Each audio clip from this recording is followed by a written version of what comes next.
Peace, family. Welcome, welcome, welcome. This is your brother King Cam, and welcome to another episode of the Campaign TV Show podcast, where we have real discussions with real people. So, as you come on in, shout out to the Facebook family, the YouTube family who's going to be joining us tonight. Make sure you smash that like button, smash the like button. Make sure that you comment because all the comments are live and direct, so we able to see it. We'll be able to put them up on the screen, do all of that good stuff. Shout out to the Facebook family who's going to be coming in.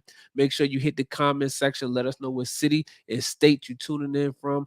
Also, share this out live to as many people as possible because we are here and we're trying to build our viewership up as always. And I think Facebook is shadow banning us, honestly, because yeah, the numbers just been looking crazy lately. So, man, we need all y'all support to go ahead and get this message out to as many people as possible. And myself, I'm going to be sharing this out as well, family. So while we doing that, sharing the message, sharing the podcast, welcome, welcome, welcome. I'm gonna drop the intro video, then we're gonna get right into today's or tonight's show.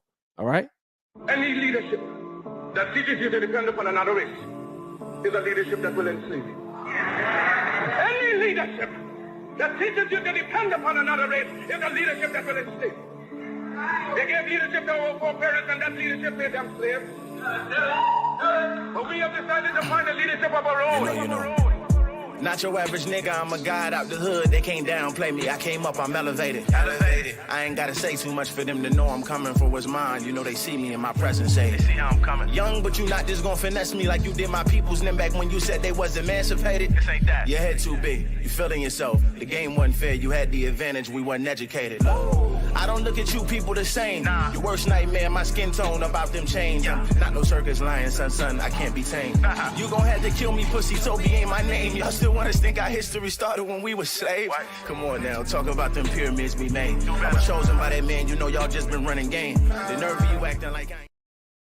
Hey man, welcome, welcome, welcome, family. Again, y'all know that's the intro video. Shout out to Golden Child. You can type his name on iTunes, on YouTube, pull up his music, man. Really, really dope, brother.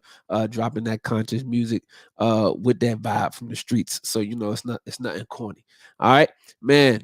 So man, we got the people coming on in. Thank you for watching tonight. Oh, shout out to Thailand, Bangkok. We got Thailand in the building. As I've always and often mentioned, family, this is an international platform. So shout out to Thailand for being with us tonight, man. We appreciate you for your support and tuning into the Campaign TV show. Now tonight, the topic of our discussion is going to be Black farmers and how the earth heals. Black farmers and how the earth heals. And I have a special guest who is going to be joining us or is joining us tonight. Owner and founder of Your Faith Farms, Brother Patrick Muhammad, family. I need y'all to give our brother a warm, warm round of applause. Welcoming our brother. Walaikum salam, Brother Warren.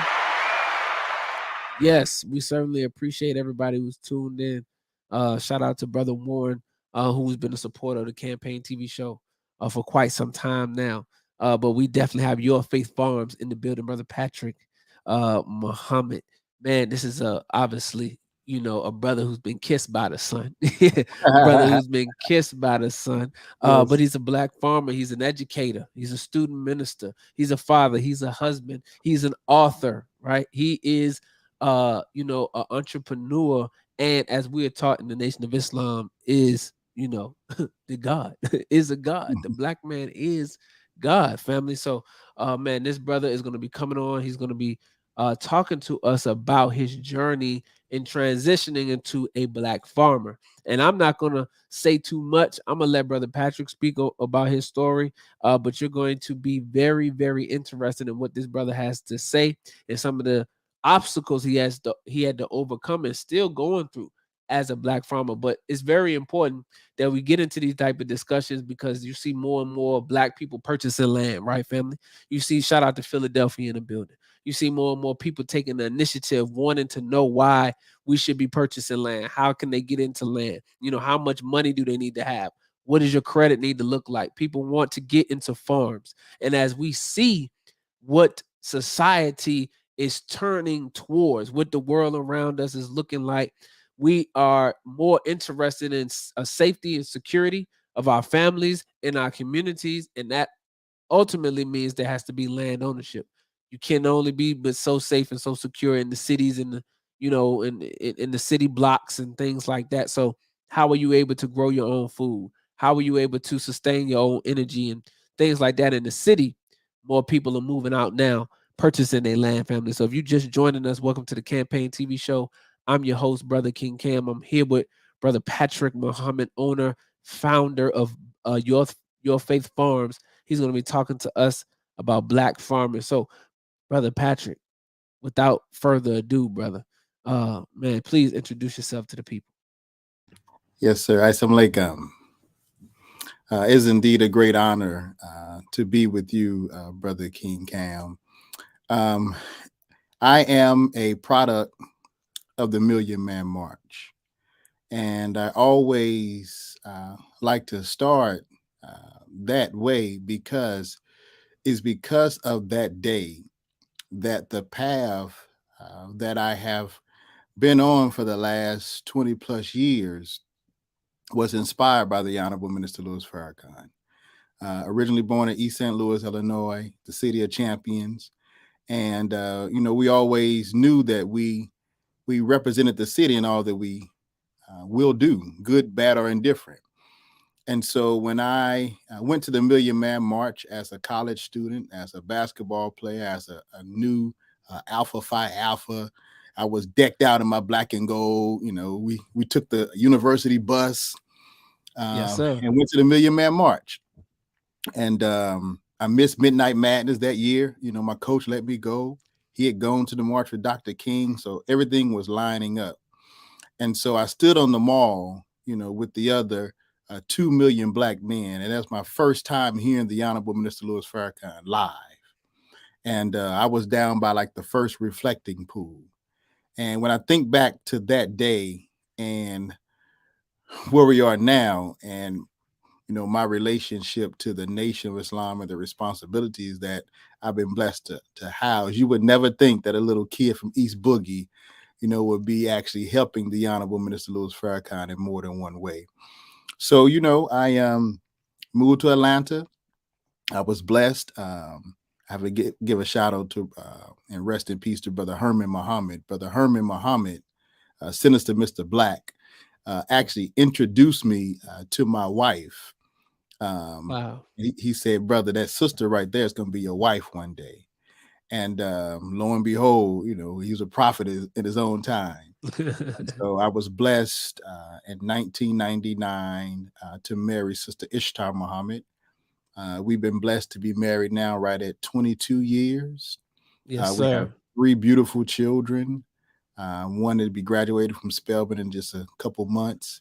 I have a Wow. junior in high school, and I have a 10-year-old mini-me. And so, we've been through a lot, but we've been blessed every step of the way because we sincerely believe in the teachings of the Most Honorable Elijah Muhammad, as taught to us by the Honorable Minister Louis Farrakhan. And so the reason, Brother King Cam, I started off with saying I'm a product of the Million Man March is because I don't want that day to just get an asterisk, in the history books. There's a lot of things that happened to those men on that day, and all of our lives were changed. And I still hold that chill in my body from standing there and witnessing a miracle. At the Wow. Million Man March, all 2 million men, we were just like those who watched Noah float away. Because many people talked about it, but the people that actually watched it, was like, man, look, all that stuff y'all was talking about, look, it happened, right? Yes, sir. Those 2 million men standing there at the Million Man March was just like those that witnessed Jesus with the fish, right? You're seeing the miracle in real time. And so to be able to be a human being at that moment has changed and shaped my life forever. And so I always wanted to, and I wasn't a member of the Nation of Islam then. Let me make sure I say that. Yes, sir. I was a fraternity mean point guard with mad skills. Had President to of throw the that in there, Congress, didn't you? right? And I was a college dude. My Christian mother gave me the money to go to the Million Man March, right? And so as we fast forward, the Honorable Minister Louis Farrakhan came back from one of the World Friendship Tours. And, you know, we were listening to the minister as he made it back safely into the country. And he talked about how they asked for him to send helpers all over the world. And you could kind of hear the minister saying, and I'm paraphrasing, that he had to make sure before he sent anyone that he was sending those that will go and actually be helpers, Right. and not to be individuals, you know, worry about their own self. And so I desire to become a helper of the Honorable Minister Louis Farrakhan and the Nation of Islam. And in that, I was blessed to be the assistant minister under Brother Gerald Muhammad in Louisville, Kentucky, as a college student. And then under Minister Jamil here in Atlanta, Minister Ava here in Atlanta, Brother Sharif and Brother Ray. So I've been able to be right there helping some of our nation giants. And so time of what must be done, number 36, farming is the engine to our national life. And the minister said, buy land they can't make anymore. And that statement has changed our lives. And I told my wife, I said, the minister told us to buy land. She said, brother, he was talking to the whole nation. I was like, no, ma'am. He was talking about us. And because she's a sister that has seen me go from idea to implementation in other avenues, from our restaurant that we co-own with my father-in-law, from the Believers Only community on Ning.com. Before the Believers got on Facebook, we had a social media network where we had over 5,000 registered Nation of Islam members on there. From our Black Book Warehouse, where we had our own online bookstore before Amazon, and then to Rapsy Publishing, which is my wife's name, Ishtar spelled backwards, to where we have published over 200 authors all over. And so that sister that has been with me through all of those ideas and implementation, when I said it's time to go to the farm, it was not much hesitation. She just wanted to vet to make sure I was serious about this, brother. Right. Yes, we sir. ain't country people, right? And so in July 29th, 2014, my family and I purchased 31 acres with no experience. Wow. 31 acres, no experience, family. 31 acres, no experience. Now, that's a lot. That's a lot to be able to digest. So for those who are just coming in, man, make sure that y'all like, subscribe, share, comment. Man, we here with Brother Patrick Muhammad, owner and founder of Your Faith Farms, and he's talking about purchasing a farm for the first time. Was not a country boy by any stretch of the imagination, right? Had not lived on a farm previously, you know, had no experience in purchasing land, and went out and got 31 acres. 31 acres, family. And he spoke on what inspired him, which was the time and what must be done from the Honorable Minister Louis Farrakhan, part 36. Yes, sir. And I just wanted to play a little bit of that. Come on now. So Come that on. can put us in the mindset, in the mind frame of what inspired, what quickened the spirit of Brother Patrick to go out and purchase the land, family. So if you're just joining us, man, we appreciate you. And we get ready to put the Honorable Minister Louis Farrakhan on so that you can hear from him exactly what was able to inspire Brother Patrick. I thought this is very important.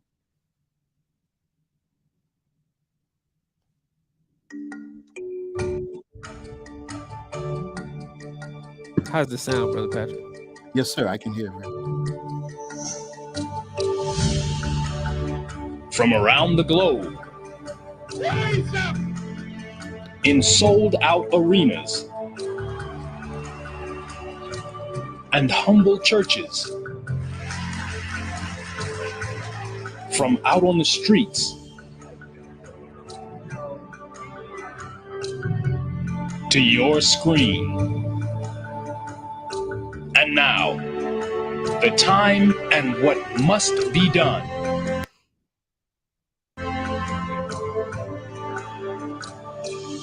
On this edition of Farrakhan Speaks.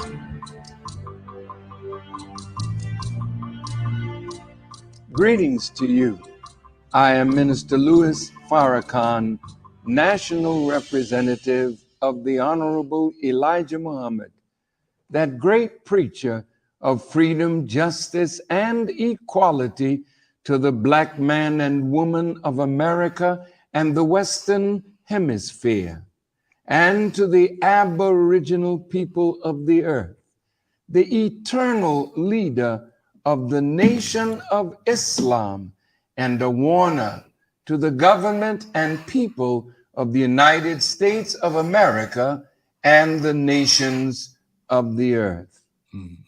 Our subject today, on the 36th edition of the Time and What Must Be Done, is from the teachings of the Honorable Elijah Muhammad, titled, Farming is the Engine of Our National Life.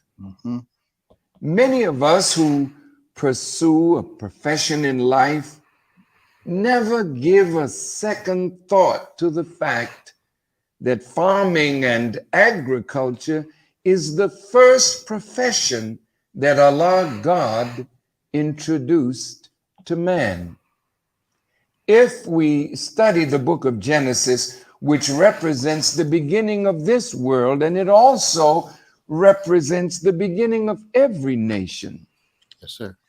God, after he worked 6 days, creating the heavens, the earth, the rivers, the lakes, the fish, the cattle, the herbs, the insects, the trees, the birds, the bushes, he lamented, saying, and there was no man to till the ground. That's right. So in the second chapter of Genesis, the 15th verse, it reads, and the Lord God took the man that he had made and put him into the Garden of Eden to dress it and keep it. According to the dictionary, to dress means to make or set straight, to prepare for use or service, to add decorative details or accessories to trim, to ornament or adorn, to cultivate, to tend. God gave Adam earth, but in the breathing into Adam of his spirit, he had to give him the knowledge of how to do what he asked him to do. If Adam was to dress the garden, he needed the knowledge of how to cultivate what he had been given. So the gift of God to man is earth, and also the knowledge of how to dress it, and the fowl and the cattle that are on that land teaches us that the second profession after farming is animal husbandry. Yes, sir, Brother Minister. The point that we are making is that the first profession is the basic support for all labor and all divisions of human labor is the labor of tilling the ground, farming, feeding oneself, and taking care of the gift of animals that the Creator has given for the benefit of man. So farming and animal husbandry are the first professions and are the engine of every nation. What makes one a slave? One of the things that the black codes and the slave codes did to black people was that we had no right to own land. Blacks were prohibited from buying or renting farmland except in designated all black but white controlled areas. Black people were forbidden to sell farm products like flour, cotton, hay, rice, peas, wheat, etc., without written permission from a white man, thus disallowing independent black agribusiness and eliminating the potential threat of black competition in farming.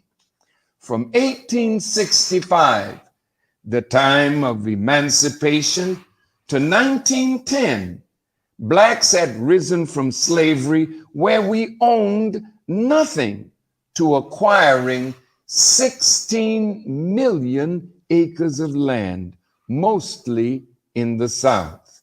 However, increased debt load, plus a rash of lynching over the 30-year period from 1890 to 1920, effectively drove millions of blacks off their land in the South into the ghettos of the North to work for the Northern industrialists.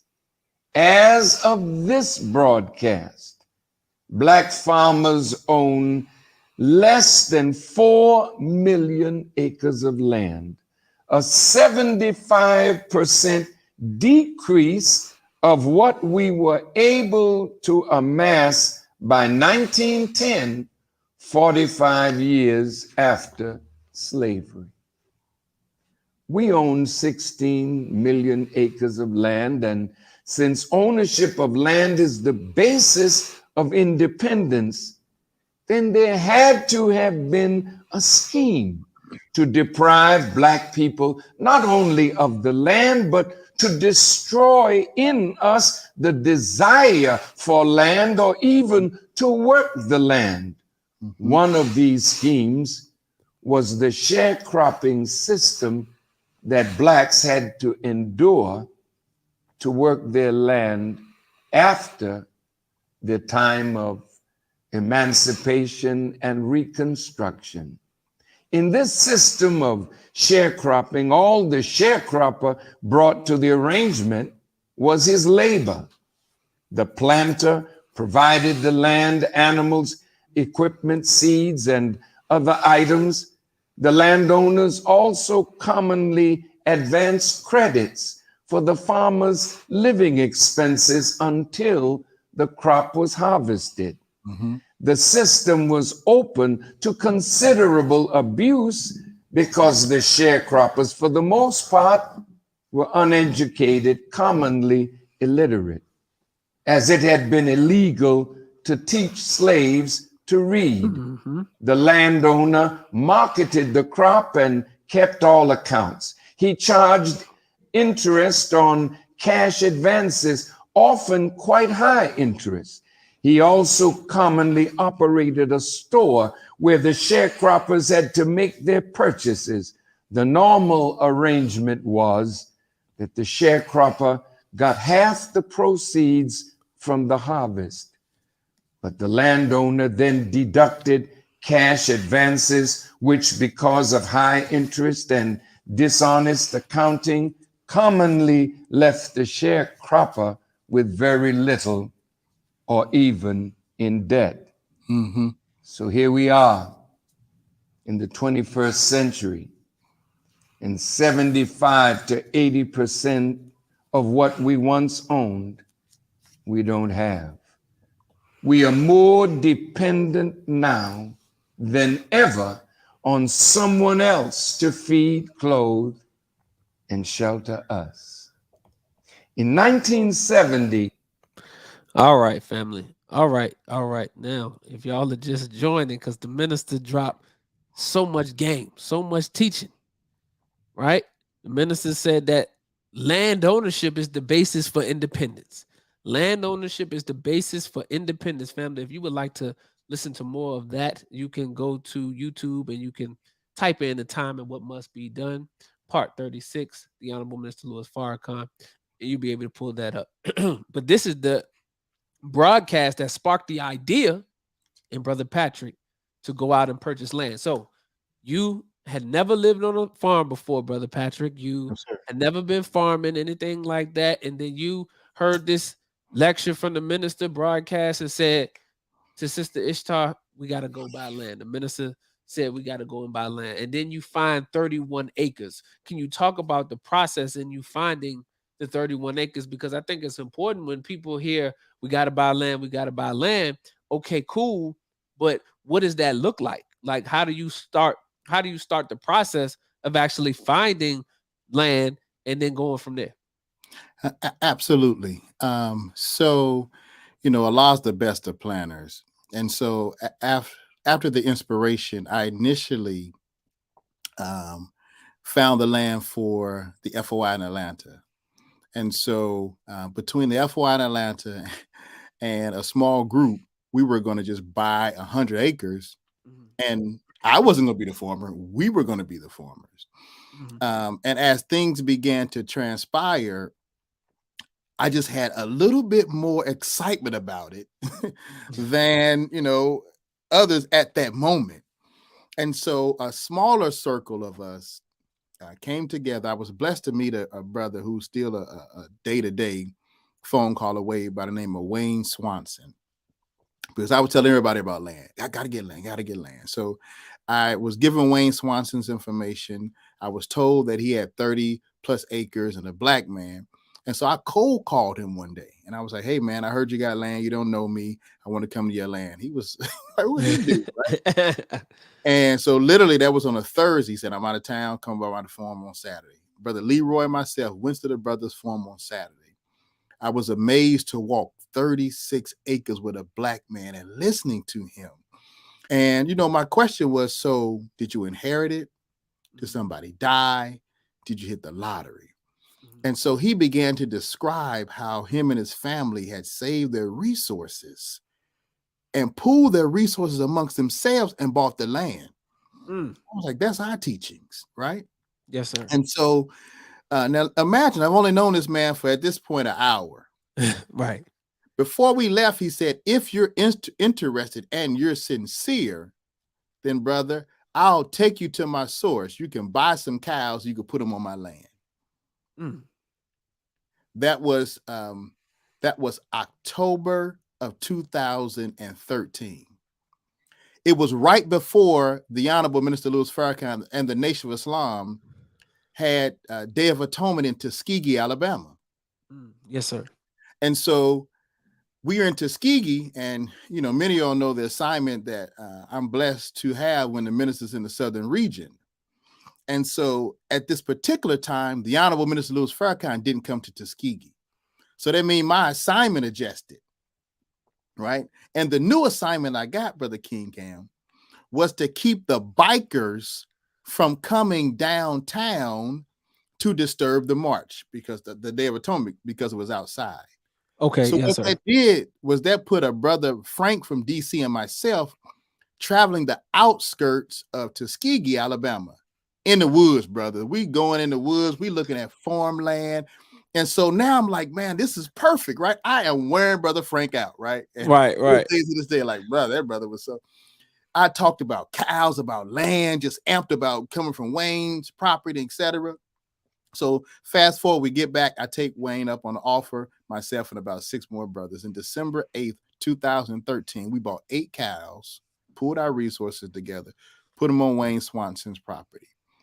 There's a photo, Brother King Cam, that I have when the cows got out the truck, out the trailer. We were so scared, brother. We were like from here to New York. It's real animals.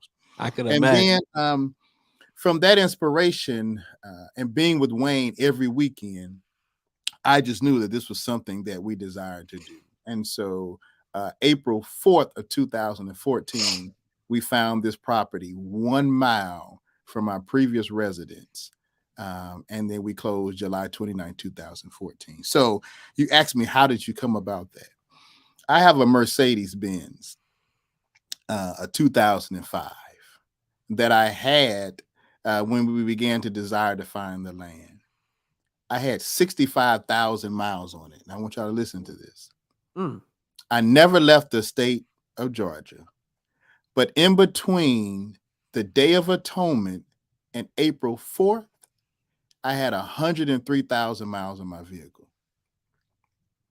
I would literally leave my principal job every day with sheets of addresses of properties that I found online, and I would literally drive to every property every night from October to April. I would drive so far and be so deep in the woods, I would get nervous because you couldn't find gas stations, right? Right. If I ran out Cell of gas, service. I'm up in the sticks. But Right. that's Cell how service. Can't call no cell help. service. The Can't wife call was no calling me like, "Where you at?" I'm like, "In Sparta."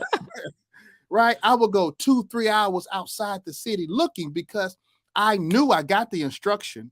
I knew the desire fed the will. It was just a matter of making it happen. Right.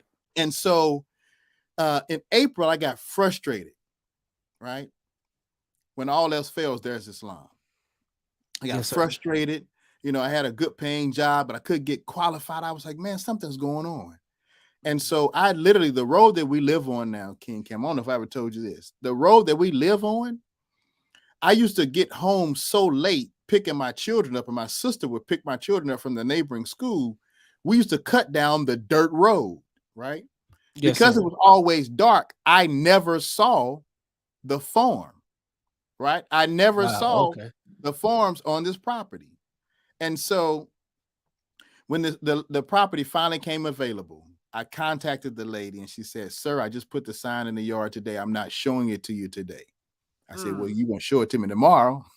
Yes, And sir. so my East St. Louis kicked in. You know, the statute of limitations is there, so I ain't got to worry about this. There you My go. East St. Don't Louis expose kicked too in. much. Right. So I pulled up to the property. We looked at it. I took the sign out the yard and put it in my trunk. And I was like, "Look, ain't nobody else gonna see this form today until I until I come tomorrow." And long story short, we came the next day. We met the owners, and I put an offer in at 11 o'clock. They accepted the offer at 1 o'clock. Before we put out the driveway, we had an offer on the 31-acre property. Wow. And I say that to say this to all those that are interested and desirous to do it. Desire feeds the will, but you have to be willing to get out of the way and let Allah step in. Too oftentimes we can't receive our blessings because we're trying to control our blessings. But when you have faith, the grain the size of a mustard seed, come on, right? teach. See, when you have faith, you know that if you are patient, Allah will give you what you need in due season. And so we were able to get this property and literally move 1 mile from where we had lived from 8 years. And I put 30,000+ miles on my vehicle trying to find it, and it was a mile away. It was a mile away. Now that's crazy right there. I mean, what was the thinking after you had drove those 30,000 miles, right? And then you like the property that I purchased is only a mile away. Like, how did you, resonate with that, wrestle with that? You sat and was like, I tell you what was interesting, because sometimes Ishtar and the children will hop in the car with me, especially on the weekend, and we're looking. And at times we got frustrated, big bro, because we would see these amazing farms, right? And we like, how did they get it? Right. Like, why Allah? Why do they have this? Hundreds of acres and the beautiful plantation style homes, right? And cows as far as you can see, and sheep, right? And as we would get frustrated and thinking it's not going to happen, Allah would just say, just hold on just a little while longer. Yes, sir. And so not getting in the way of Allah, and I want to make sure I hit that point. Too often we get in the way, right? And he can't bless us because we're trying to control him. You have to let Allah intervene in all of our affairs. And so in doing that, when his signature is on it, then his signature is on it. Yes, sir. Yes, sir. So talk a little bit more about the mindset. What was kind of the reason why you didn't purchase any of the other properties that you saw? You went and saw, so many properties. Hundreds of properties, right? Right. And I mean, we would get to one, we'll walk it, we'll look at it and feel it. I just didn't feel right. if you're right. Then we had one that it was in Griffin, Georgia, right? Yes, and we sir. would have to share half of the lake with the family that had the yellow "Don't Tread on Me" flag. Perfect Oh deal, no. beautiful property, 4-sided brick. The barn was brick, had an airstrip behind it. I mean, we were about to be living lavish. Oh And man. so I kept asking the question, like, what do you mean share the lake, right? Right. Explain And, that. and I say Explain this, that. and I say this because I want people to think about the kind of foresight that you have to have, right? Every lick don't last. Okay. And so I had to place myself in that property, sharing that lake with someone who's always already telling me don't tread on me, right? I Yes, know sir. that mindset. Can you imagine me being in the city and I get a distress call from my family that they were out in the lake and they ventured too far over and somebody done drowned my son or somebody done, right? So I had to place myself in that moment and say, even though the property was nice, that's not the one for us. Right. And so sometimes, again, we get in the way. Oh man, that's a deal. That's a steal, right? No, that's a lick and it's not going to last, right? Right. And so we just had to make sure that, and Allah would tell us, we'll see something is perfect. It was too far on the highway. We'll see something and it's perfect, but they had pigs on the property for 30 years. We'll see something's perfect, or we would get the 30 acres, but then somebody had to live on the property with us, right? It was always something weird. Oh wow. Yeah. And my wife is, Sister Ishtar is different, right? She don't Yes, accept sir. if she don't see a law signature, brother, you just excited. We're moving on to the next one, right? And Yes, so sir. having that help meet to help navigate through those emotional times because you want it to happen, and now you're trying to make it happen, but no, you Yeah, have you're to trying to sit force back it. and right that a lot. And so that's why today, when people tell me they want to find a farm, it's second nature because we went through so many properties, right? And went through so many ups and downs and calling information and doing soil tests, right? Yes, sir. And looking at the land and trying to figure out what kind of livestock we could have. And then everything was like, oh, well, you can't do this, right? Now, remember, at this point, we own 8 cows who had turned into 12 cows, right? Right. Right. So Right. so I couldn't have, oh, it's a 5 acre. It looks good. 5 acres. We got 12 cows. I can't go 5 acres with 12 cows, right? So all those factors begin to get in there. So we just had to, sit back and let Allah. And at our lowest state, when we had been denied of a loan, right? We had the credit, we had the Right. income. When we got denied, we was at our lowest state. We called on the God, right? Because sometimes you want to make sure, do you really want this? How bad do you want this? How Right? bad do you want it? How Yes, bad sir. do you want this? And so now we're 8 years in. 8 years in, brother King Cam. And we have Wow. 18 families that are living on farms right now because of the inspiration that the Honorable Minister Louis Farrakhan gave us. There's 18 more families that we found their farms and they're living on their farms right now. Man, that's power. That's really power in the word, family. So when you hear pastors and preachers talk about power in the word, then that right there is a example of how you can be inspired, how you can be motivated, how you can accomplish something in your life and then inspire, speak life, speak words of wisdom and motivation and inspiration into other people to do the same. So if you're just joining us here in the Campaign TV show, I'm your host, Brother King Cam. I'm sitting here with my brother Patrick Muhammad, the founder and owner of Your Faith Farms. Man, this brother is a black farmer and is talking to us about, his journey, his process.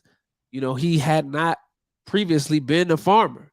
So for those who may be watching him and say, "Hey, listen, I live in the city. I've been a city boy, a city girl all my life. How would I be interested in getting some land or possibly moving on a farm? How would I be successful?" Well, brother Patrick is a walking testimony of that because he had no prior farm experience, right? But he That's talked about the patience talked about the perseverance, the resilience that was necessary in order to find what he wanted. So one of the things that I heard as he talked about the process is, for me, it was never settle, right? Never just settle because it was a quote unquote good deal, or never just settle because of the price or whatever the case may be, because it has to feel right, and you have to put that work in. So the Honorable Minister Louis Farrakhan, is, if you heard earlier, said that land ownership is the basis for independence.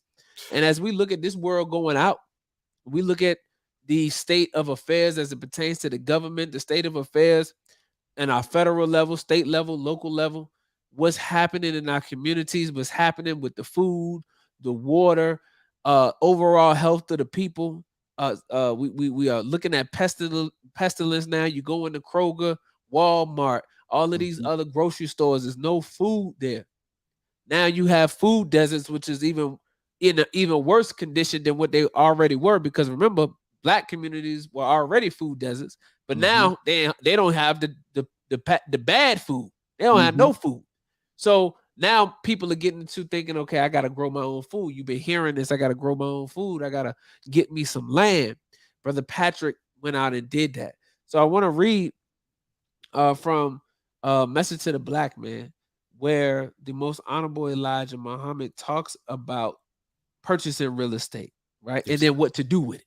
Because it's one thing to purchase, it's a whole nother thing to purchase and then know what to do with it. That's right. So the Most Honorable Elijah Muhammad gave us that information, and it says here in Message to the Black Man, page 196, he says, purchase real estate, buy farm and timberland, convert the timber into lumber, and build homes for yourselves as the white man is doing. Of course, he will have the authority over whether or not to sell the land to you. Get clay land with marsh clay land and hill clay. You can make your own bricks. Bricks are inexpensive to make once you get your kiln built and tracks laid.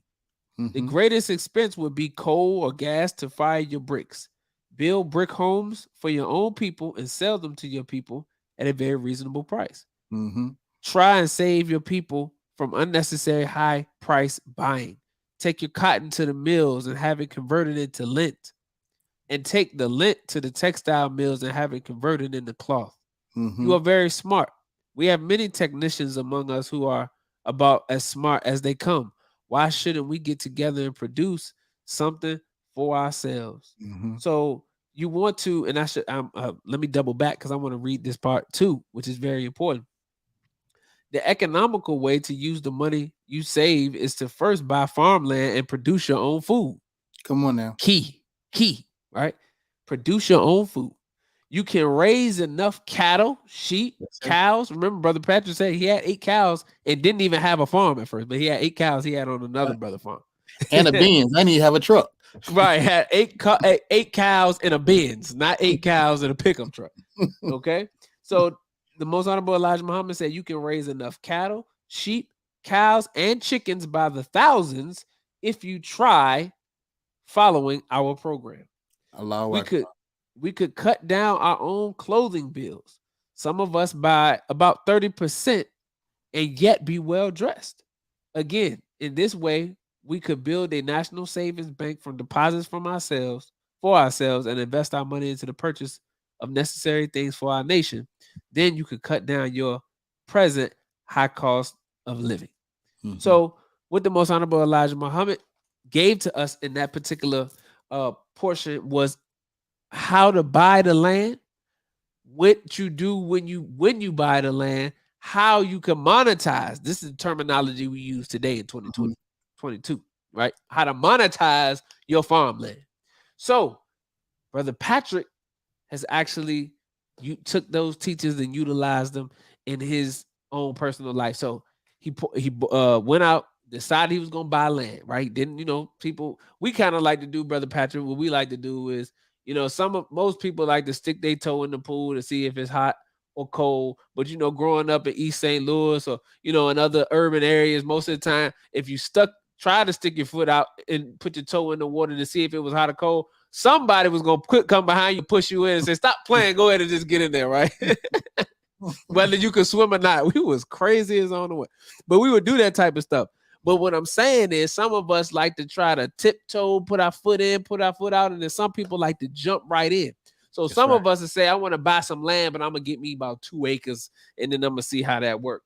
Brother Patrick said, "I'm gonna get me some land. I'm not gonna get 5 acres. I'm not gonna get 10 acres. I'm not gonna get 20 acres. I'm gonna get 30 acres of farmland to begin with."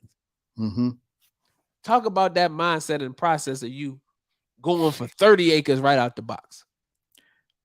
So let me just say this. Like, we were that family that didn't grow anything, right? We didn't even have a dog, right? We were living the subdivision life, I had made it to the principal, position, and my wife was doing well, right? We were doing the typical middle class. We made it.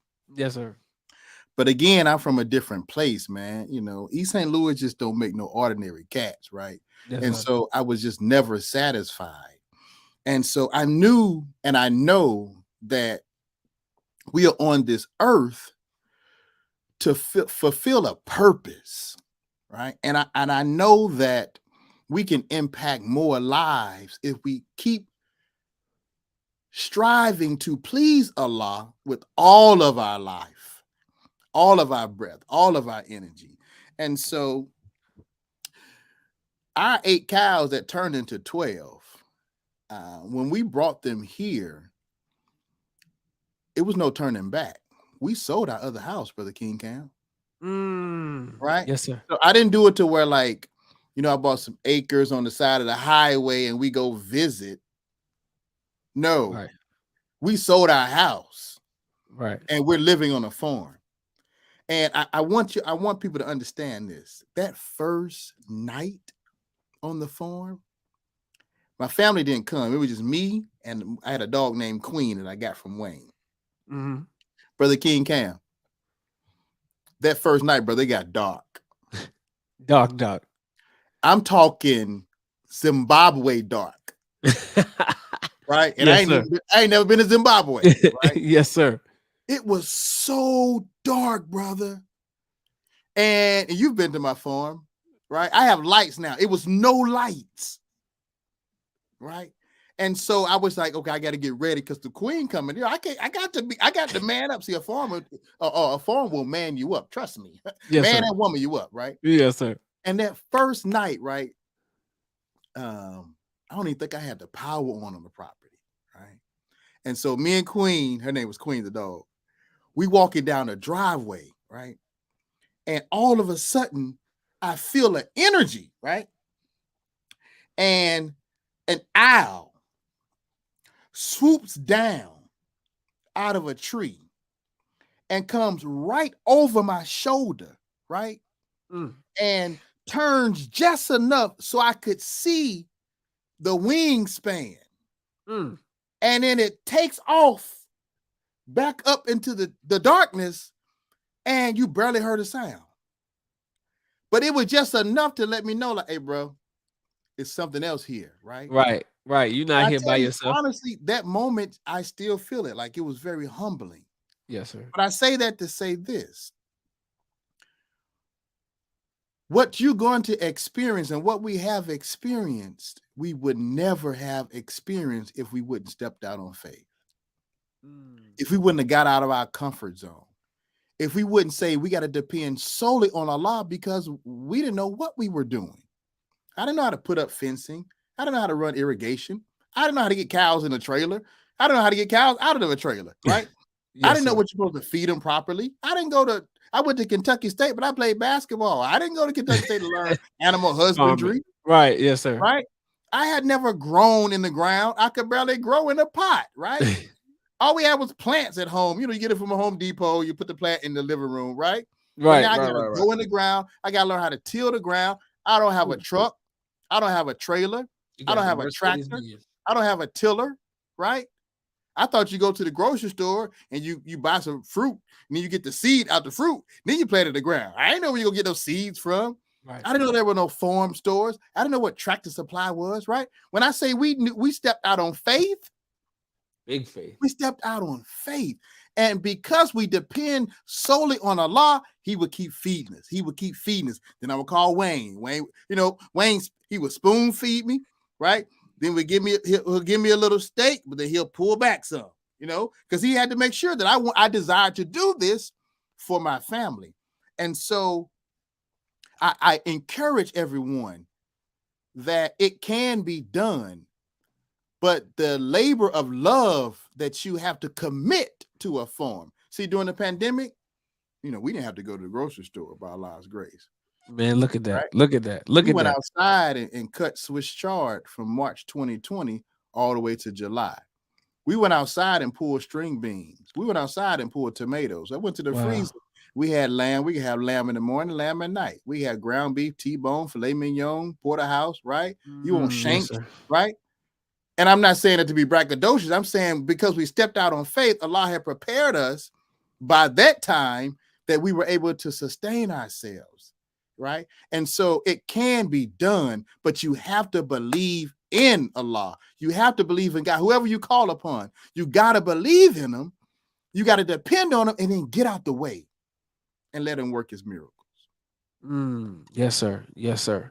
So after you purchased the property, right? What was the first order of the day? Once you purchased the property, the family's there now. What's the first order of business? Because you still gotta work your other job, right? Brother, I was now. Yeah, now you still gotta work your other job. You're moving into this property. You're trying to. I'm just trying to figure out. I got 31 acres. I mean, it's when you move into a regular house, you say, okay, I got the front yard and I got the backyard, but it's different. And look, I didn't even cut my grass then, right? I didn't even cut my grass then. Brother Leroy cut my grass in the subdivision. Right? Exactly, right? So what's the mindset? What's the first order of business? Can you imagine this, brother? We moved to 31 acres. I didn't even own a lawnmower. I didn't have no edger. I was the principal. I'm the principal, right? I have people cut my grass, right? I take my car to get it washed. Yeah. Hey. And so we had nothing.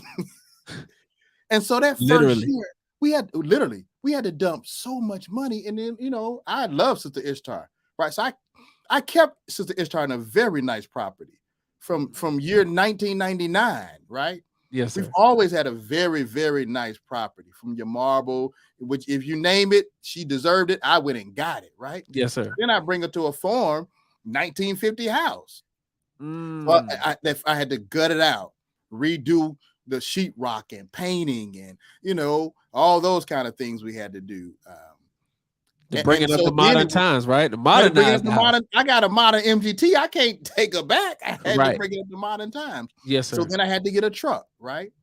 Then so little things like this. I had to get a truck, but then I had to get a trailer. But I didn't know how to drive a truck in a trailer. And a trailer, that's an art, right? Especially backing it up. Oh, bagging it up, right? And then it was time. So I dumped all the money to getting the property ready. But guess what? Then where's the money? Right?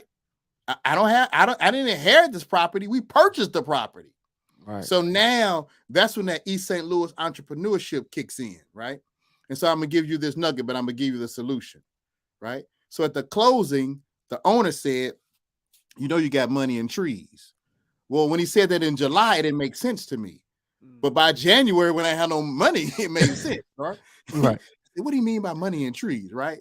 So my hustle's kicking in, right? So let me. What can I sell? Look, what can I sell on this property? So I go to Craigslist. I say, who buys trees, right? And so a guy answers. He comes to the property, and I'm like, hey man, I want to sell some trees. So we're standing in my driveway. He looks at, you own all this? Yeah, we own all this, right? At this point, I'm looking for the 1st and 15th, so I get more money coming in, right? Right. Yes, sir. So I say, yeah, I own all of this. He said, all right. Now listen, you all. He said, I'll give you $5,000 right now. I said, ooh, whoa, 5,000. I said, okay, I take it. He writes me a check for $5,000. So, being the man I am, I come in the house. I was like, yeah, Ish, I got a check for 5,000. I sold some trees. Being the sister that she is, she said, brother, did you tell him that you own the property past the creek? So I called him. I said, hey, man, have you left the road yet? He said, no. I said, let me show you something else. So I take him down. And I say, you know, I own this too. He said, oh, wow. He gives me another check for $3,000. I made $8,000 in like 30 minutes. I'm like, I am the man, right? Yes, sir. So the next week they start. And they're here like 3 weeks.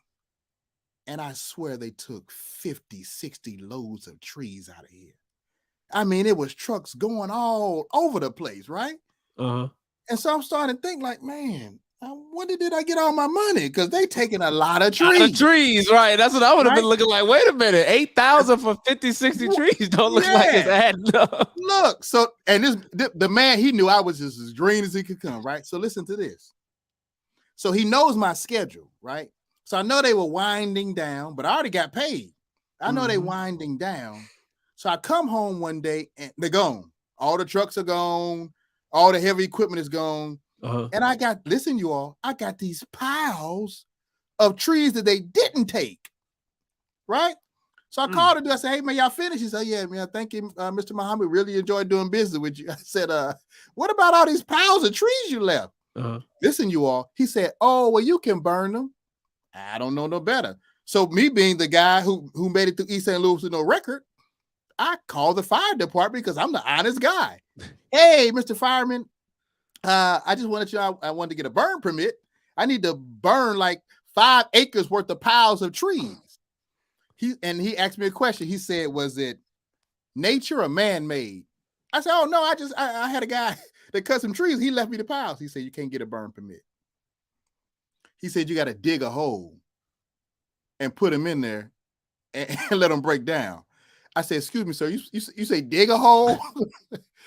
I got to dig a 5-acre hole? Oh.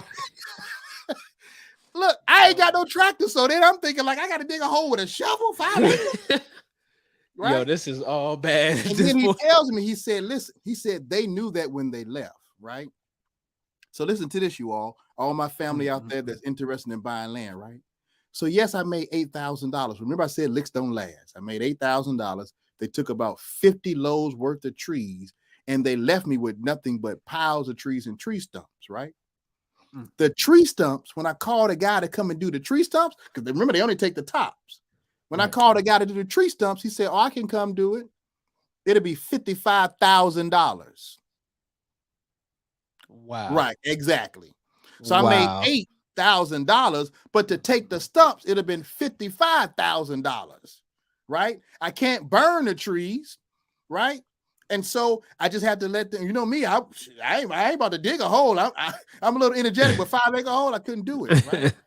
And so knowing what I know now, when people call me and they say, hey, they want to buy land or whatever, and they got trees, they can sell the trees, I immediately give them my story and I tell them, listen, you want to sell by the ton or by the load? Don't take no flat price, right? Because I probably had $100,000 job that I got $8,000 for. And so those lessons learned that we were able to fail forward in, right? Because the $8,000 still went a long way for me, right? To fail forward, now when the next family comes behind me, they don't have to go through that, right? They have the negotiating table telling, oh, no, man, no, I want $1,000 a load, right? They can talk that talk because we were able to go through that situation, right? And so from that, I was able to, and there's a video I just put up where I just cleared that land. I just let the trees break down for 8 years, and it was able to clear the land. It actually fed the land back because now we're actually doing regenerative practices with those deteriorating trees. So there's a lot that you're not going to know. But I believe in having mentors. I believe in doing your research, and I believe in being humble, right? And my dad, every Saturday when my father calls me, he said, son, I want you to continue being Pat. Don't try to be nobody else. Be your genuine self. And being your genuine self, you can be that consistently. You can't be nobody else consistently. You'll be faking it. So that has been our, a good name is better than gold. July 11, 2015, the city of South Fulton named it Your Faith Forms Day. So we have our own day in the city of South Fulton. Wow.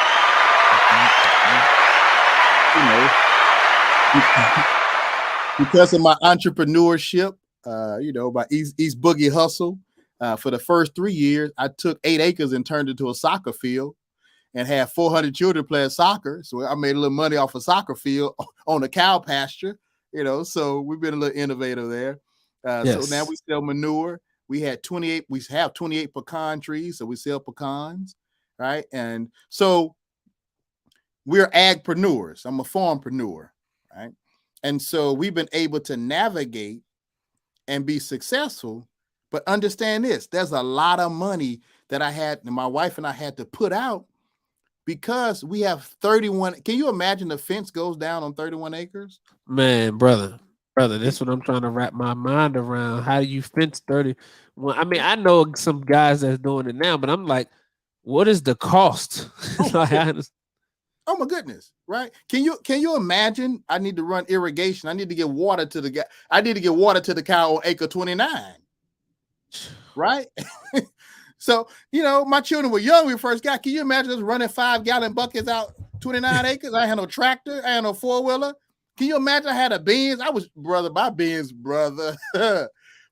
come to work in my suit because I'm still a principal, right? I would come to work in my suit with hay all in the back of the Benz, right? I would come in, I'll be doing faculty meetings. My staff were like, Mr. Muhammad, you got hay on your suit, right? All my shoes, the Stacey Adams, brother, my Stacey, brother, that wasn't a two-tone Stacey Adams. No, man, that was cow manure, right? Man, oh my Come on, I got tools in the bins, right? going to Tractor Supply, picking up stuff. Brother, and put in the back of the bins. I'm strapping stuff on the top of the bins, right? But it's because of faith and knowing that this is the right thing to do.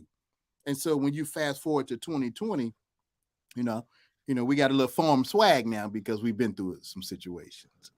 Yes, sir. Yes, sir. Wow, family. I hope y'all are absorbing this information because this is a powerful story for any of us to listen to when it comes to wanting to purchase land and knowing how to go about it. Some of the ups and downs, the failures, the Honorable Mr. Louis Farrakhan said, when you see a man fall, don't laugh, learn. Don't laugh, learn. So Brother Patrick has failed so that we can actually have an opportunity to learn from his mistakes. And he's such a beautiful brother that he actually, goes out of his way to actually offer those experiences, offer those stories so that you won't have to be a victim to the same thing that he was when he first purchased his property. So talk about Brother Patrick and family, those who are joining us in the Campaign TV show. I'm your host, Brother King Cam. Thank you all for sharing, liking, smashing that like button over there on YouTube, commenting and being interactive in the comment section. We certainly appreciate it. Brother Patrick, when it comes to your farm and just kind of getting, because I guess the first order of business was kind of organizing stuff, right? I got to get tools.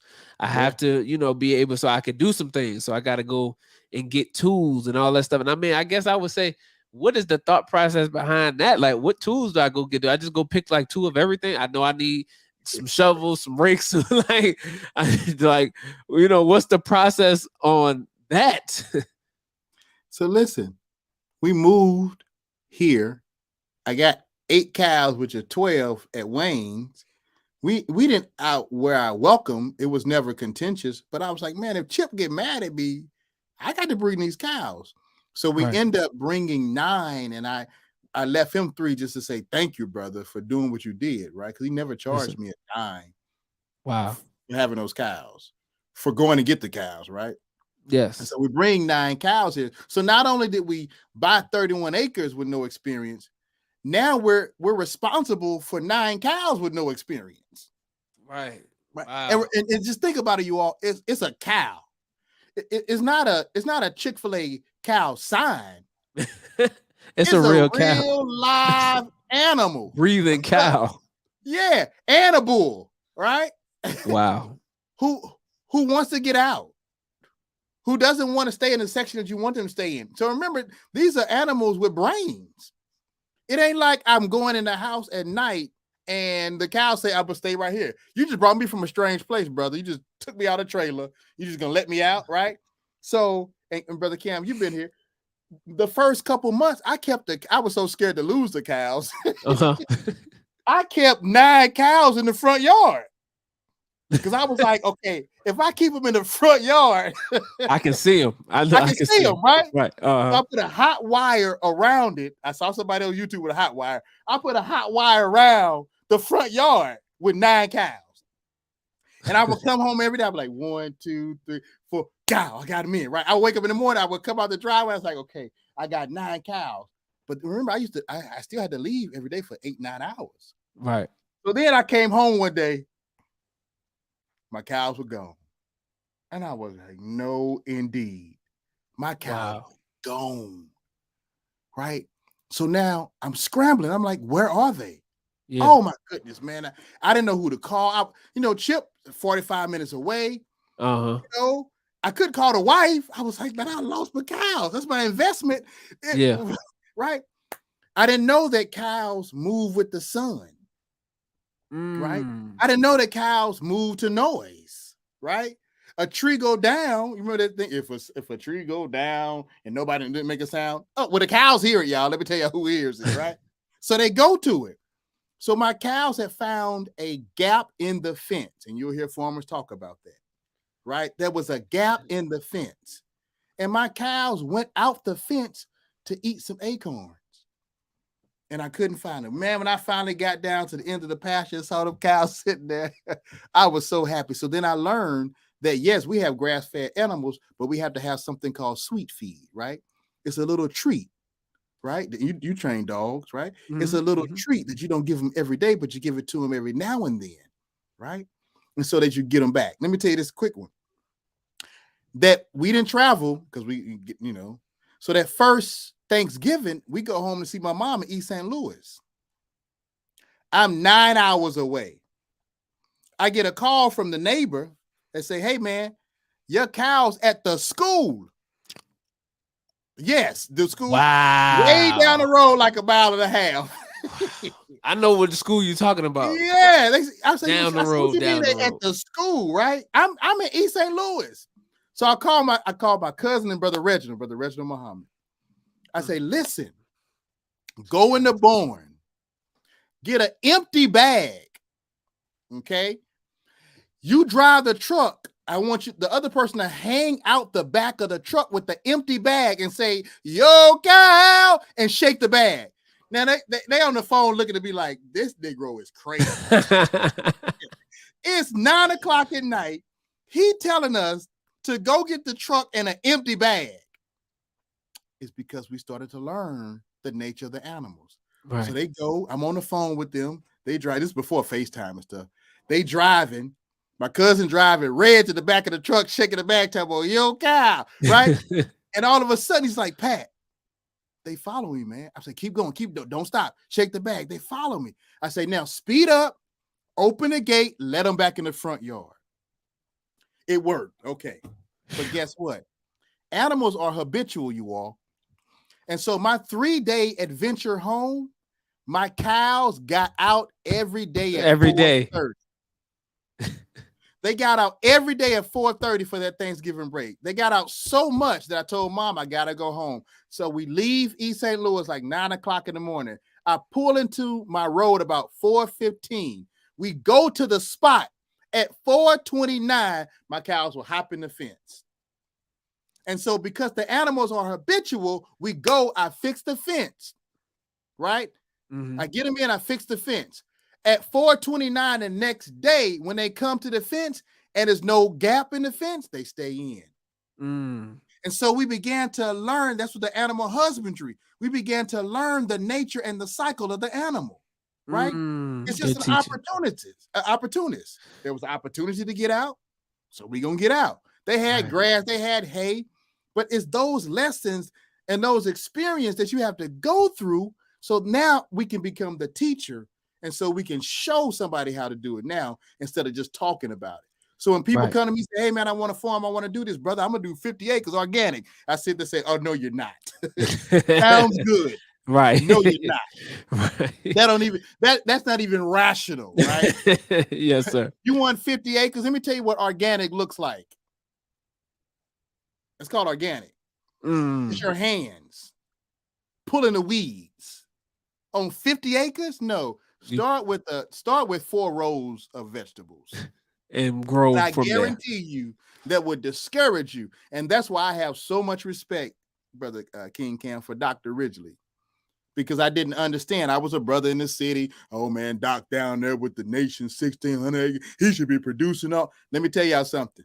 You got a man and his wife on 1,600 acres trying to do organic wheat, watermelon, oats. Man. Come on, I'm telling you all, it's not that simple, right? And things sound good when you talking about something and you're not talking what you know.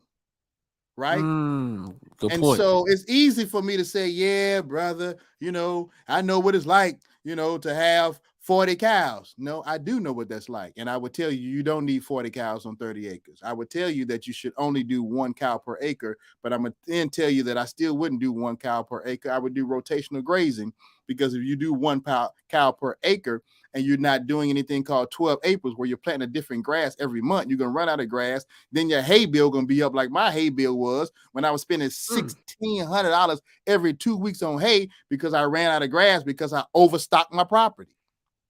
So now I don't have as many cows. I have sheep because I can do 10 sheep per acre instead of 1 cow per acre, right? And so those things that you learn along the way, we've gone through it so we can give you the roadmap to do it, right? And that's what pooling your resources means, in my opinion.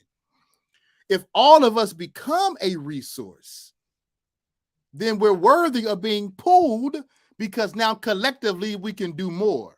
But if I'm only 10, we only got $30, but it costs $100, we still $70 short. But if I take my 10 and become a resource, you take your 10 and become a resource, you take your 10 and become, now we have 3 resources that we can pull from. Now we can expand and we can scale our business. Yes, sir. Yes, sir. Scale our opportunity. Wow, family. That is that is amazing, family. That is amazing. And it makes me think about too, the different things that you learn and the different things that you take for granted when you don't own your own property, when you don't own your own land, I should say, right? Living on 30 acres is different from living on a half-acre lot in the subdivision, and you kind of have all of the amenities. You kind of not, you might have a pet or two, but it's just a different mindset when you start to understand the nature of the animal. So when the minister broke down and said the first thing is the farming, right? But then the second thing is animal husbandry. That's right. And it gives you a greater appreciation for the creation of Almighty God, because now you become more in tune with nature. You brought up on several different occasions the first night on the property where the owl swooped down on you and let you know that his presence was there. And I think that was God letting you know that this is holy ground. Right. This is my creation. Yeah, stay humble, brother. It was telling me, stay humble. Right. Come on. Right. Because it can swallow you up out here. You in a different situation out here. That's right. That's right. So it makes me think about having that greater appreciation for the creation that God has put in front of us for us to learn. And I just want to let everybody know who's watching. The Honorable Minister Louis Farrakhan said we living in a book. He said we're living in a book, and we can learn from everything around us. That's right. So the scripture says that what? Study the ant. You can study the ant and learn so much about cooperative economics, cooperation, unity. Because if you knock down an anthill, they don't complain about you knocking down the anthill. The ants come on out the anthill, attack whatever knocked down the anthill, and then get back to building a anthill, and that one is bigger than the one that you knocked down. Come on now. Brother King Camp, if I can give you 2 examples of some of the greatest things I've learned. And I'm going to say female, I'm going to put female here, and I'm going to say life and death. I'll start first with the female. The farm has shown me the value of the female in all species. There is no greater love. There is no greater love than the love that a female has. Let me explain. Of course, we all can understand the love of a woman, right? That female. But do you understand the love of a vegetable that's a female? Right? Do you understand that when you get into cows and sheep and dogs, do you know that that mother will lay down that calf and will consume that after birth to ensure that no harm comes to that new life? And so she will consume the afterbirth and clean that new calf up spotless so that the predators won't even know that there's new life that's vulnerable right now. And then she stimulates it to get up. Do you know that when you plant one sunflower seed and that sunflower shoots up 6 feet tall, and then you look at the yellow leaves on it, and then you see the black mask there, and then you marvel at it. But do you know at a certain moment that as that sunflower begins to die, that before death overcomes it, it pushes out about 500 seeds from one seed? And so the farm has showed us the value of the female, and the farm has shown us that life and death travel on the same path. It ain't two different paths. Let me be clear, right? All day long, life is trying to outwit death. And then death is trying to sneak up on life. And then life has to outwit death. And then death is trying to sneak up on life all day long. And Constant so you'll rotation. see, oh man, you'll see a new life. Oh, look at the baby lamb. Oh my goodness, it's so pretty, right? And you say, why is it wobbling? Oh, it's dead. Just like that. Oh, look, we had 2 twins. Is that a coyote? Oh my goodness, right? So you experience death and you experience life. And if you get caught up in the emotions, then you have no balance. And then you don't appreciate the life, right? So now we cherish every moment of life because in the twinkling of an eye, death can overtake. So can you imagine, Brother King Cam? I'll just use today as an example. I mean, just the moment that we're in. We have 42 sheep. We have 7 dogs. We have 5 cats. We have 33 horses. We have 15 chickens and 4 rabbits. Then I have 3 children and a wife. I'm responsible for that much life every day, right? If I don't turn the water on for the horses, I could lose the 33 horses. Right. If I don't make sure the feed is there for the lambs, the baby lamb that's just born is gone. If I don't make sure that the chickens have, right? So when you're responsible for that much life, it's a labor of love. Right. Right. And so you're constantly working to make sure that everything's in place to sustain the life. And so farming doesn't allow you to be selfish, right? Because you can't be selfish. It's impossible to be. If you're selfish as a farmer, you will fail at farming overnight. You need to sell the property. Just call me, i5farm.com. I put somebody else on it, right? So when you put that seed in the ground, that's the faith. I'm putting a little bitty old seed in the ground, right? And then I'm putting it in the dark. I'm gonna cover it back up. I'm putting it down there with all these elements, and then I gotta water it and hope that something's gonna happen. That's how you know Allah is God, right? You put one seed up, and now here comes that cucumber. And so those 2 examples of cherishing the female and life and death have been 2 lessons that my children and I and my family will cherish forever. Wow. Wow. Man, family, I hope y'all are, really taking a lot of this in, because it's really what I'm getting from this. I can just only speak for my personal self, but what I'm getting from what Brother Patrick has been sharing with us all night is the relationship between farming and nature, right? The natural relationship between human beings or man and nature.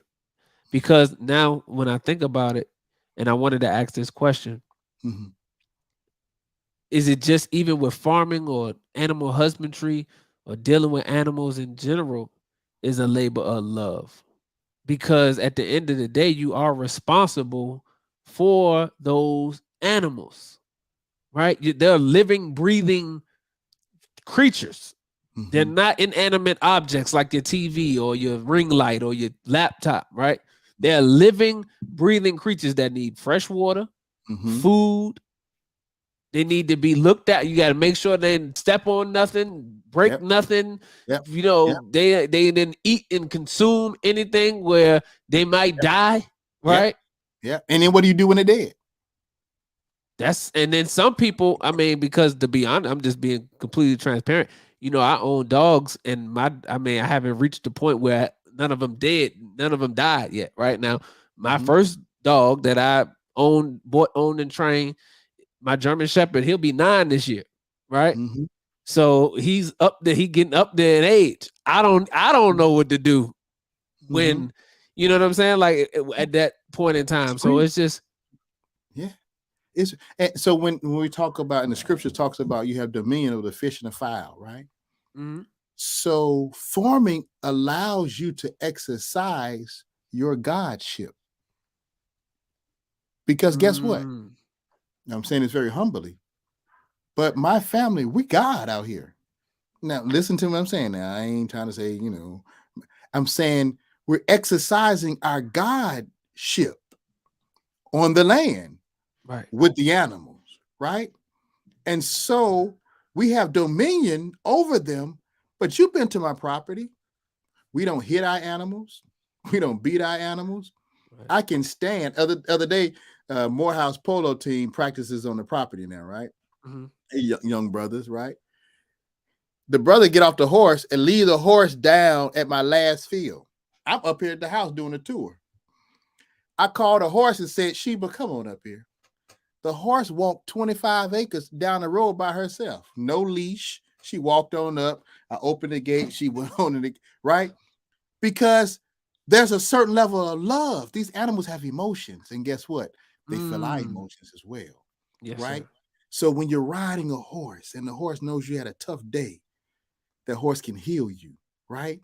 When your emotions or my dog, if I'm having a tough day, I have a dog. You seen Champ? I have a dog that Champ will not rest until I put my head on my pillow, and then he will sleep outside my window.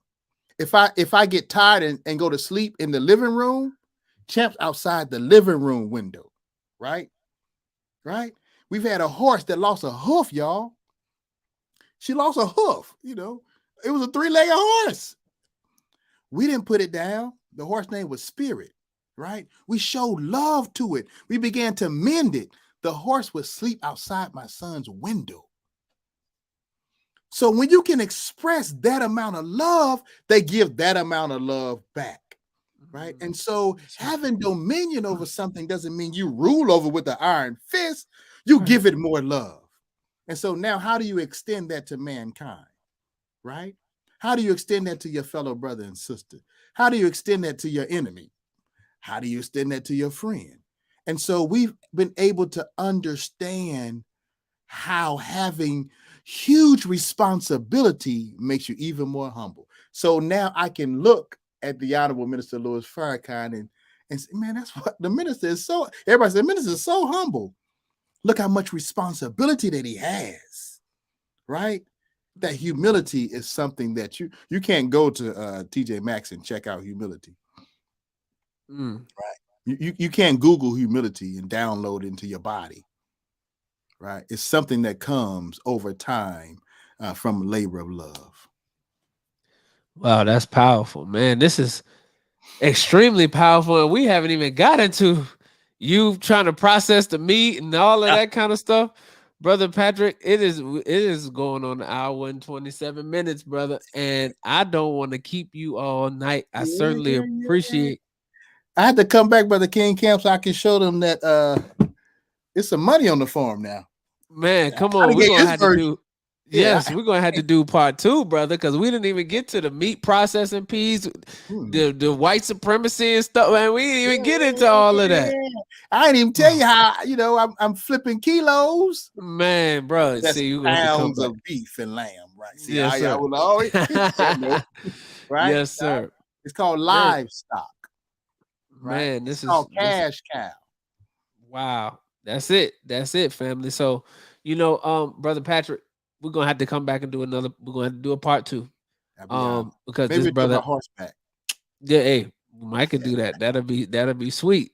Yes, sir. And yeah, this brother has a lot of responsibility, so he can't be hanging out all night with us and got to get up in the morning and make sure he do everything he got to do. So, man, brother Patrick, man, it was such an honor, to have you, yes, sir, on the oh snap, why did my thing do that? Yeah, to have you on the show, man, I'm so thankful and grateful. Let the people know where they can find you, and also some of your products and some of your products and services as well. Because you did mention the fact that you help people to purchase farms and things of that nature. So, Yes, yes, sir. sir. Again, I want to say thank you, Brother King Cam, for having me on your show. I don't take it lightly when someone allows you on their platform. I pray, Allah, that your listening and viewing audience have received something that will and can inspire them to do whatever they desire to do. And if it is forming, I pray that we are just an example that it can be done and you will be successful. So, our website is yourfaithfarms with an s.com. That's yourfaithfarms with an s.com. And you can find us on all your social media, Instagram, Twitter, Facebook, TikTok, under Your Faith Farms. And ifindfarms.com is our newest website, where you can put in your information and tell us if you desire to live on a farm, and we will literally go find you a farm. And everything we talked about how we looked at the land, tested the land, all the scenarios, how close to the airport, how close to a hospital. We still FOI, right? So we need to know all those things. Where's the fire station? So we put all that into I Find Farms. If you have been pre-approved, we can get you right into a farm. If not, you need credit, we can help you with your credit. You also can find that on Your Faith Farms. We also can help you identify mortgage companies and real estate agents. We do have our merchandise. So from our hats to our apparel, I think I got something on. I'm always got something on. Minister Akbar, Brother King Cam, told me ABM, always be marketing. And he said Yes, a sir. business with no sign is a sign of no business. Oh wow. Okay. And so you should always be marketing. And so we look forward to whatever we can do. One thing that I will leave you all with this is early on in this experience, I would always tell people buy land, buy land, buy land. I still say that. I just have one adjustment. The adjustment is, in this day and time, buy an old farm. And let me just give you, I'm going to save you $100,000 real quick. The reason that you want to buy an old farm is that the infrastructure is already there. It's already in You're going to place. have fencing. You're going to have a house. You're going to have a barn. You're going to have a well. You're going to have electricity. You're going to have roads, right? And so you can sheetrock and paint it and get it and make it what you want. But with raw land, the way wood cost is and the way prices are, it is just not the best move. There are so many farms. I've sold 17 farms within a 25-mile radius of Atlanta. So it's not like you don't even have to go way on the outskirts, yo. Yeah, I don't even go. I'm in Atlanta. I don't even get on the highway to go to the mosque. I'm 13 minutes from Atlanta Airport. I'm 4 minutes from the grocery store, right? So Yes, sir. we've been blessed to be able to find them to where you're not way out, and we're still in Black Atlanta. Mr. Rockman told me, he said, son, I want you to find something within 285, son. He said, you get outside at 285 about 40 miles, you're in Georgia. It's a whole different place. Atlanta will rock you to sleep. Georgia will show you that we still in 1940, right? That's a fact. So I just heard that from somebody too. Just was talking to somebody about that. We consider all that with I Find Forums. So Your Faith Forums on all social media and I Find Forums, and we, inshallah, we can find your farm and help you to live the life that we're living now. Okay, you said that's ifindfarms.com? ifindfarms.com. And I want to thank Brother, I don't know if y'all know Brother George. Brother George is the one that helped us with the, there we go. And we at the beginning, we put an S on the forms at the very beginning. And our saying was that, hey, it was going to be more than one form at some point. And Allah's the best plan. It was prophecy. Yes, sir. Yes, sir. Beautiful, beautiful, beautiful. Thank you again, Brother Patrick, for spending some time with us here at the Campaign TV Show, man. We certainly appreciate everybody who tuned in, everybody who commented, man. We appreciate the conversation. Shout out to Thailand, who was in the building. Philly was in the building. Canada was in the building. Atlanta was in the building, man. So we certainly appreciate everybody for checking in, man. Everybody that support the podcast on a weekly basis. I'm your host, Brother King Cam. Thank you again, Brother Patrick. We will be doing a part 2 because it was so much that we didn't get into. This thing is so deep. It's so heavy. It's so much that we didn't even have an opportunity to speak on that we will get into, inshallah, on our part 2. So, you know, yes, sir. I look forward to it as well. And Colleen, you can share it via YouTube or Facebook. You just hit the share button and share it out on your page to all of your family, friends, and people who may be interested. So again, thank you all for watching, listening, tuning in, and we'll see you guys back here next week for another powerful show. We appreciate it. Peace and blessings, family. Assalamu alaikum. Any leadership that teaches you to depend upon another race is a leadership that will enslave you. Any leadership that teaches you to depend upon another race is a leadership that will enslave you. They gave leadership to our foreparents, and that leadership made them slaves. But we have decided to find a leadership of our own. Not your average nigga, I'm a god out the hood. They can't downplay me, I came up, I'm elevated. I ain't gotta say too much for them to know I'm coming for what's mine. You know they see me in my presence, say they see how I'm coming. Young, but you not just gonna finesse me like you did my peoples. Then back when you said they was emancipated. This ain't that. Your head too big, you feeling yourself. The game wasn't fair, you had the advantage, we wasn't educated. I don't look at you people the same. Your worst nightmare, my skin tone about them change. Not no circus lion, son, I can't be tamed. You gon' have to kill me, pussy, Toby ain't my name. Y'all still wanna think our history started when we were slaves? Come on now, talk about them pyramids we made. I'm chosen by